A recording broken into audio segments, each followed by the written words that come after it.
Now, the Roma Wine Company of Fresno, California presents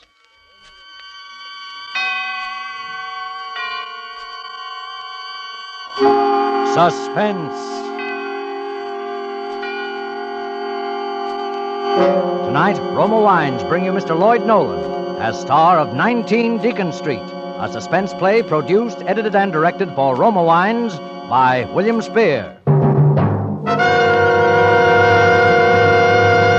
Suspense, radio's outstanding theater of thrills, is presented for your enjoyment by Roma Wines. That's R-O-M-A, Roma Wines. Those excellent California wines that can add so much pleasantness to the way you live, to your happiness in entertaining guests, to your enjoyment of everyday meals. Yes, right now a glass full would be very pleasant as Roma Wines bring you Mr. Lloyd Nolan in a remarkable tale of Suspense. Oh, what a business, what a business. Do you know how it is? When you're keeping something to yourself, something that scares you, something that nobody else will believe. Well, if I tell you how it really happened, you'll say I'm nuts. But if I don't talk, then for sure I'll go nuts. Listen. Did you ever have a dame get under your skin till you were ready to hang yourself with your own belt just to be rid of her? Yeah. She did that to me. That blonde. That beautiful blonde. And the funny thing is, we never even met.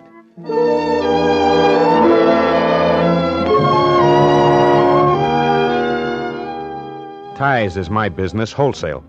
I came to Chicago with a red-hot line and an exclusive to the Middle West, all sewed up. Now, all I had to do was find a place to do business and a place to live. You think that's easy, huh?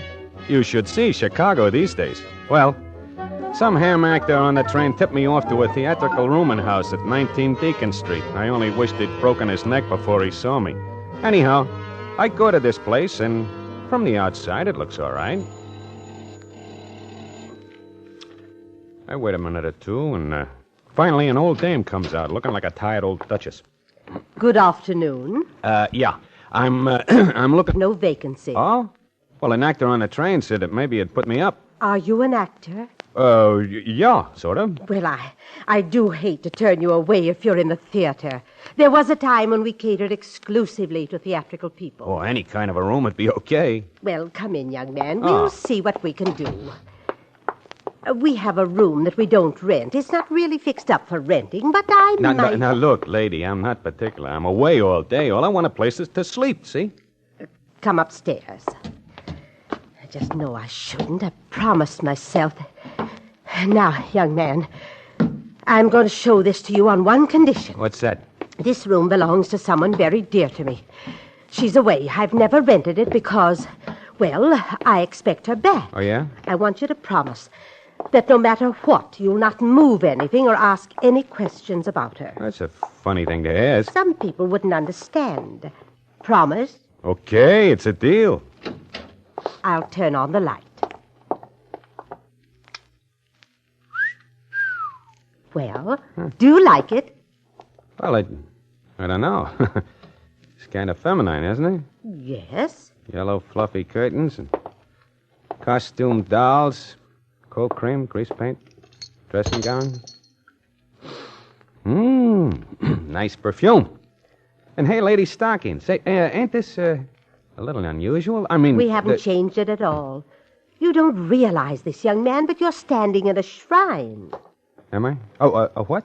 We haven't touched her room because someday she'll be back, and she'll find everything just as she left it. Is this her picture on the mantel here? Yes. Isn't she beautiful? Wow, you can say that again. I never even saw such a beautiful dame. And notice the long golden hair. Oh, if you could really see it. Long and shimmering like thin strands of purest gold. And she'll be back. Well, when do you expect her? I don't know. What, didn't she say? No, she didn't say a word. One day she was here, and the next day she was gone without a word. How long ago? In a few days, it'll be 10 years.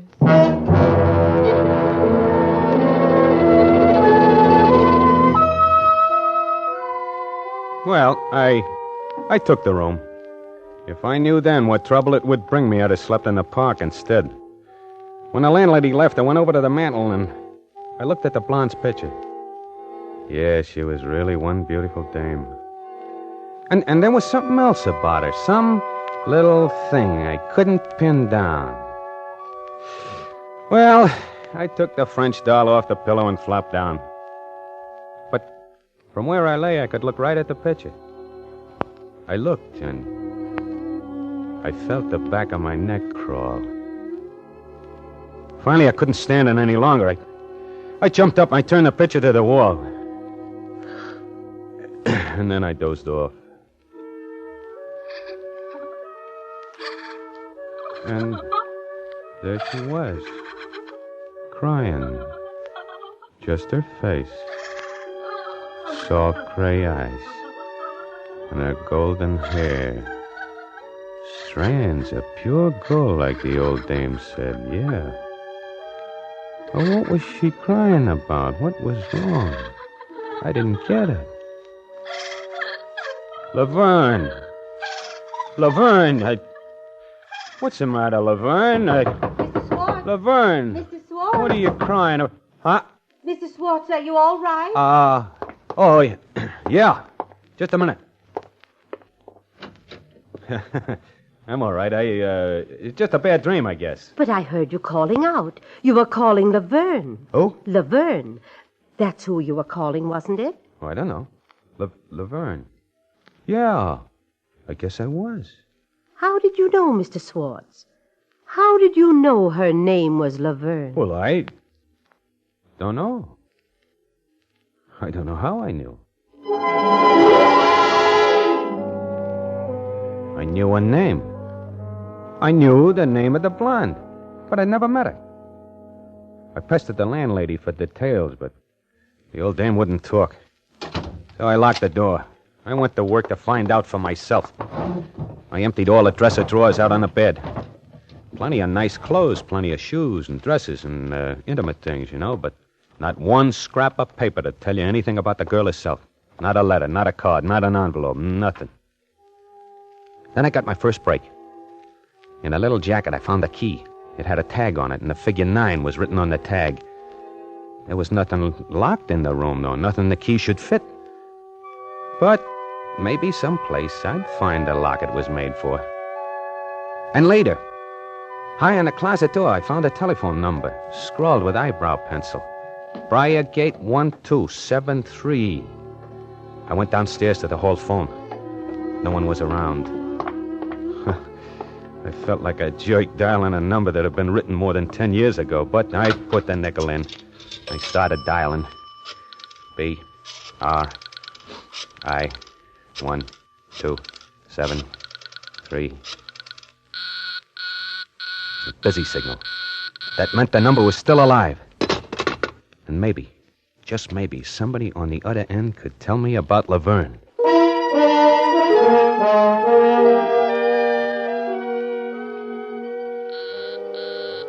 An hour later, I was still dialing that number and still getting a busy signal. So I finally give up and went to my room. What business was it of mine if some stale babe wanted to disappear? I had my own headaches. I had 400 dozen fancy neckties to get rid of.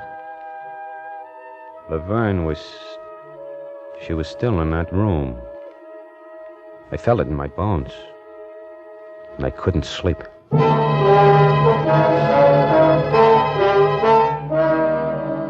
In the morning, I started out to look for a place to set up shop. Oh, I was plenty groggy, but I told myself that if I didn't sell those neckties, I'd find myself back in the bargain basement of Rosenblatt's department store, which was a sobering thought.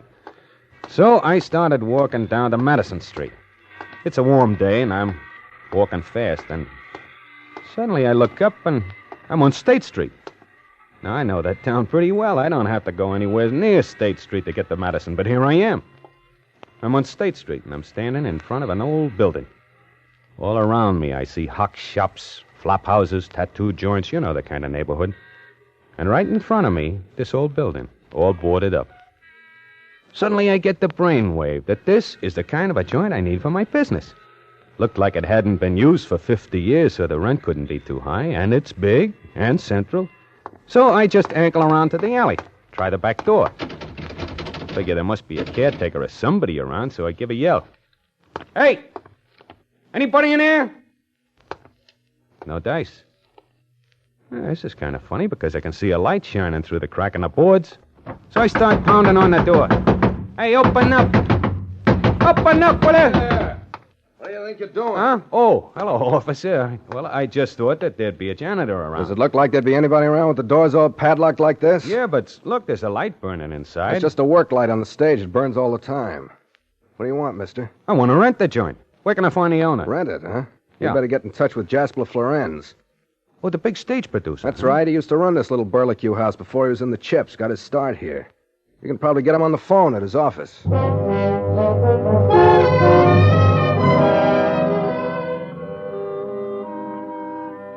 Lorenz Productions. Oh, hello. I'd like to speak to Mr. Florenz, please. Oh, who's calling, please? My name's Swartz. What did you wish to talk to Mr. Florenz about, please? He's very busy. Yeah. Now, look, I ain't no ham actor looking for a job. Tell him I want to rent some space from him. Rent space? Yeah, the old Florenz Theater on State Street. Oh. Well? Hello? I'm sorry, but the Florenz Theater is not for rent. Not for rent. But why? Well, okay. Have it your way. I burned up. The nerve of that guy letting his theater sit there empty while I needed it so bad. Well, I wandered back to the house a little later, and as soon as I got within sight of it, I got that queer feeling again. It was just like that blonde was standing there waiting for me. Well, I walked in and went to my room. I got out of detective mystery and tried to pass the time away, but it didn't work. I couldn't think of a thing, except Laverne. Then I lay back on the bed, and I must have been dead tired. Because in nothing flat, I was out.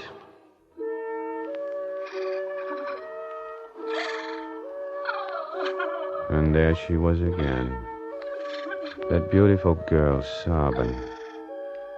This time I was sure she was trying to say something to me, trying to get a message of some kind to me, but I just couldn't understand.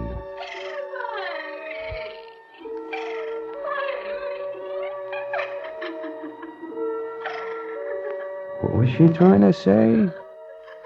Was she asking me to find her?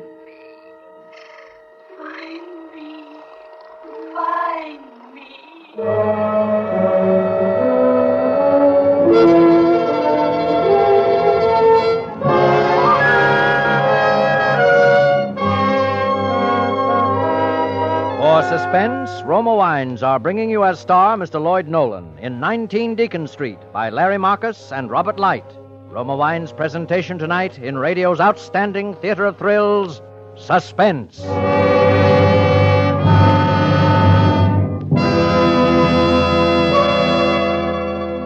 Between the acts of suspense, this is Truman Bradley for Roma Wines. This year, Thanksgiving is more than our traditional Pilgrim's Harvest Festival. More than thanks for the good harvest reaped from the soil of our great land. It's an humble thanksgiving that the world is at peace. Thanks for God-granted overseas victories. Thanks for cherished freedom at home. Thanks for loved ones with us again. Today, in many American homes, wine, Roma wine, is as symbolic of this day of thanks as the traditional turkey. As millions of Americans feast in hamlets, villages, towns, and cities, glassfuls of Roma wine are lifted in heartfelt thankfulness. How fitting, too, with Roma California Burgundy, a wine grown in the soil of America, reflecting the goodness of nature and the patient toil of free men. Roma Burgundy, a red, robust wine, truly delicious, delightful, distinguished in any company with any food. Serve cool. Remember, because of uniformly fine quality at low cost, more Americans enjoy Roma than any other wine. R-O-M-A, Roma Wines.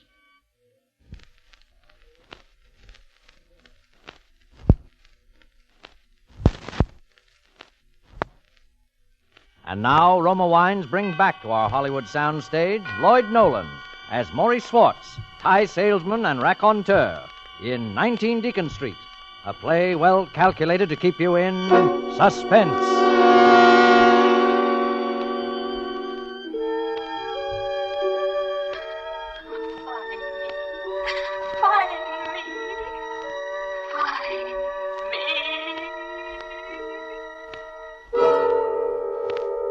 After that, I was afraid to sleep. So I grabbed my hat and ran out of the house. I stopped at a joint down the street and ordered some coffee. And while I was sitting there, I all of a sudden remembered what my uncle, my mother's brother, used to say.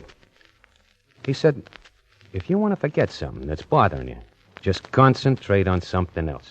Anything else. Well, but what could I concentrate on? Then I thought. And then I thought of the theater, the Florence Theater. Other guys had tried to rent it for years and failed, but I needed it. And if I used my brain for that one thing, if I did nothing but plan ways of breaking Florence down, I might be able to level myself out and at the same time swing the deal. Later that morning, I got in touch with an agent I knew, and he gave me Florence's address. I took a cab out there. It was on Lakeshore Drive, and very hoi polloi. Florence was sitting in his study. He looked just like his pictures. Tall, gray-looking, with a nice sort of smile. But his necktie was lousy. Well, we had quite an argument. Did I understand that you're interested in the Florence Theater? Yeah, that's right. I tried to see you at your office, but I couldn't get past your secretary. That's why I thought I'd take a chance in seeing you here. I see. You're rather persistent, aren't you, Mr. Swartz? Well, you see, it means a lot to me, Mr. Florence. I understand it's been closed for years, but it's just what I need. I believe my secretary told you I didn't want to rent the theater, didn't you? Well, sure he did, but, Mr. Florence, did you ever have a hunch? A hunch? Why, yes, of course. Well, do you generally play your hunches? Well, sometimes. Well, I got a hunch about your theater. I see. Well, I'd like very much to help you, but I'm afraid it's out of the question. But why? Well, it's where I produced my first shows. Has memories for me. Some pleasant, some not so pleasant. Reopening that theater would be like reopening a part of my past that I'd rather keep closed. Oh, but ain't that kind of silly, Mr. Florence? I wouldn't put on shows there. All I wanted... admire your persistence, Mr. Swartz, but the answer will always be no. Okay. You win for now. But I ain't giving up. Because when I want something real bad, I get it. And I want your theater bad. For personal reasons. Now, here's my card. I've written my phone number on it in case you change your mind. And you'll change your mind, Mr. Florence. You think so? Yeah, I think so. As you say, I'm persistent. Hello? Oh, Mr. Bogart, yes. This isn't Mr. Bogart. I was just kidding. This is Swartz again. Yeah. Oh, you. Yeah, you sure you don't want to rent that theater? Still very sure, Mr. Swartz. Look, Swartz, I want you to stop hounding me. It's not doing anybody any good standing empty. That's for me to decide. I want you to leave me alone, do you hear? I want you to leave me alone. Yeah, and that's how it went, and it worked at first. For a while, I forgot about Laverne, and I got Florence plenty nervous, but every time I went back to 19 Deacon Street, I wondered who was more nervous, him or me.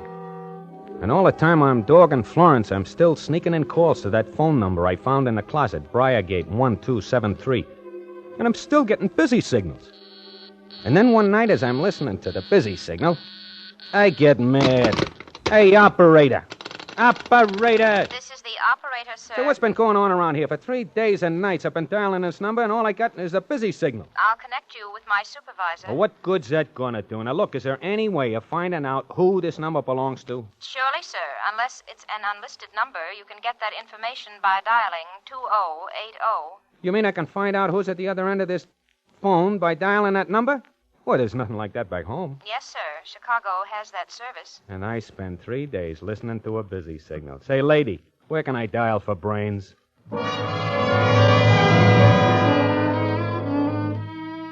So I dialed 2080, and that's how I found the place. It's a little run-down spaghetti joint named Joe's. Over in the corner, I see the telephone that's been giving me the busy signal, and no wonder. It's a public phone booth. Right now, one guy is in it and 2 others are waiting for it. I go over and climb on a stool. What can I get you?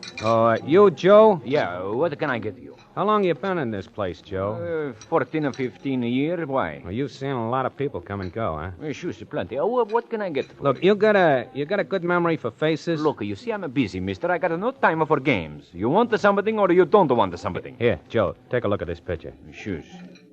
Yeah. So what? You recognize her? Yeah, she's been in here a long time ago. What's her name, Joe? I can't remember her name. She was a showgirl, I think.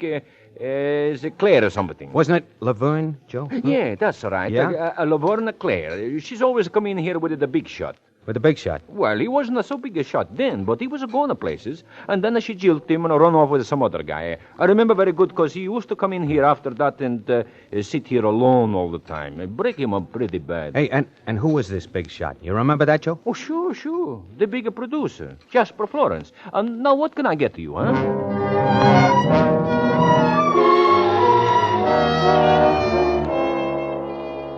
Jasper Florence, the poor guy. Here I've been hounding him for that theater, and he's holding out because it'll break his heart to let it go. He won't rent because it's a chunk of his life, a bad chunk.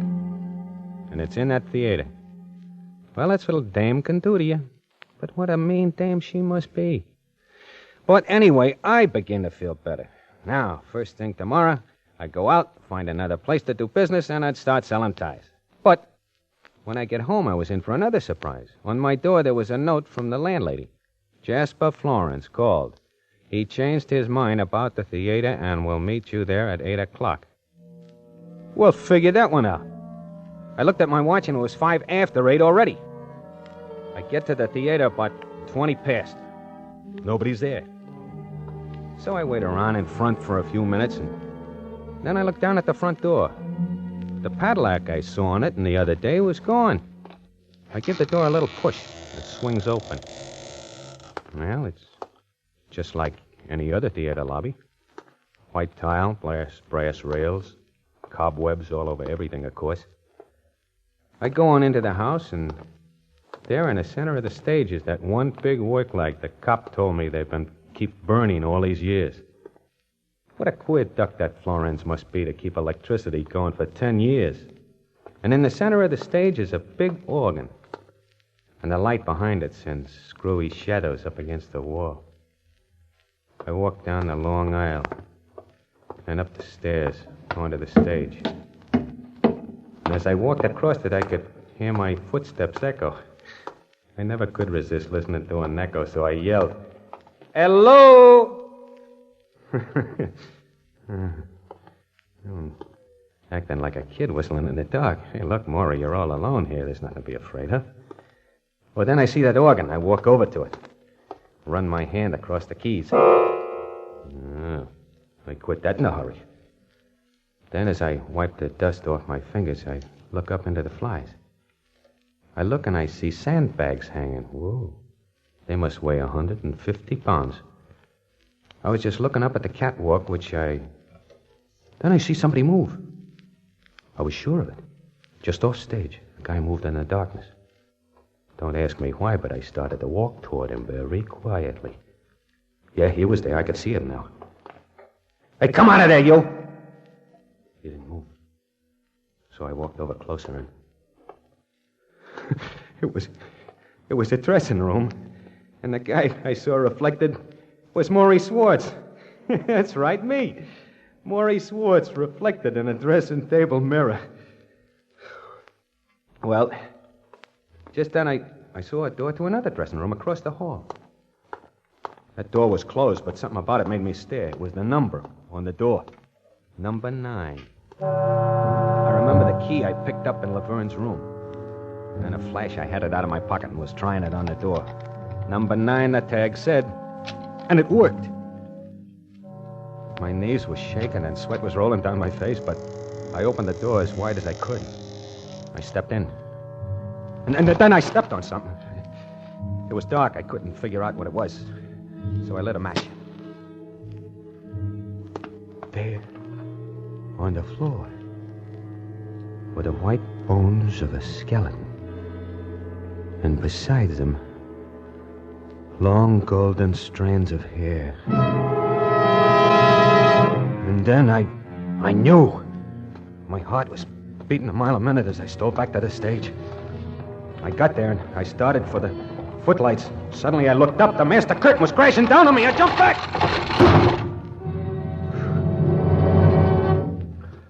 Got away just in time, didn't you, Swartz? Huh? Too bad. Florence, where are you? You can't see me, Swartz, but I can see you. I'm up here in the flag area in the shadows. But you're well lighted by that work light.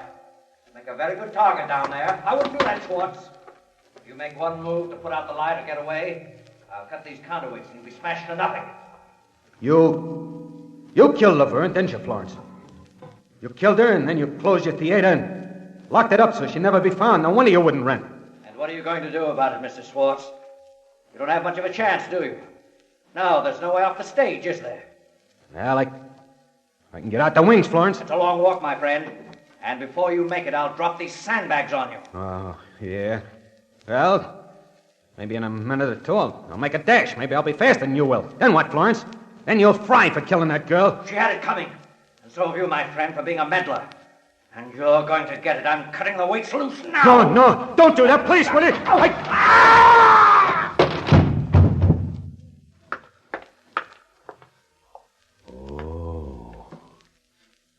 Oh, that's a long way to fall. And an awful way to die. Even for you, Florence.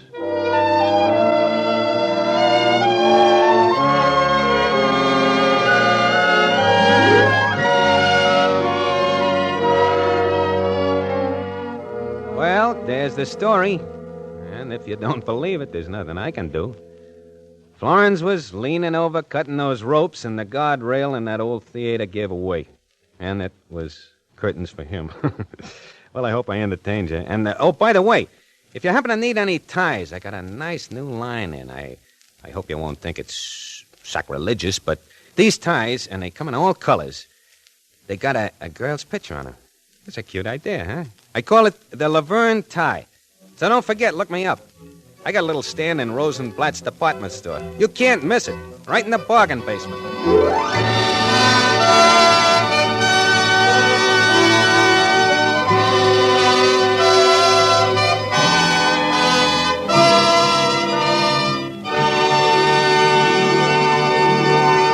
Roma Wines have brought you Lloyd Nolan, as star of 19 Deacon Street. Tonight's study in suspense. This is Truman Bradley for Roma Wines, the sponsor of Suspense. Welcoming guests with Roma California Sherry is becoming an American custom, says famed hostess Elsa Maxwell. Glorious gold and amber Roma Sherry, served cool, is a delicious appetizer before the meal, the perfect first call for dinner. Delightful later in the evening, too.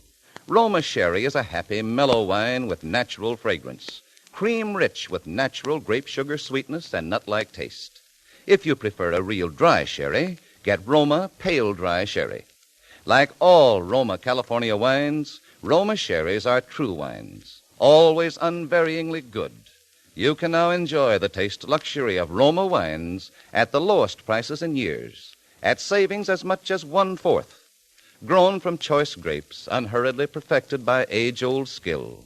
Bottled at Roma wineries in California's choicest vineyards. Get your favorite Roma wines now for holiday entertaining. Insist on Roma wines. Roma wines offer you so much for so little.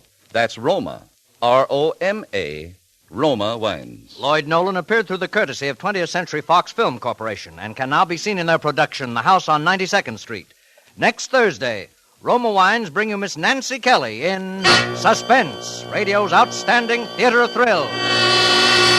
Presented by Roma Wines, R-O-M-A, made in California for enjoyment throughout the world. This is CBS, the Columbia Broadcasting System.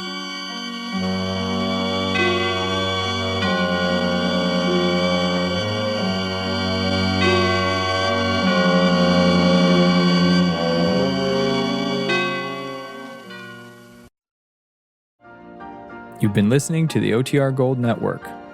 Find more classic radio at otrgold.com.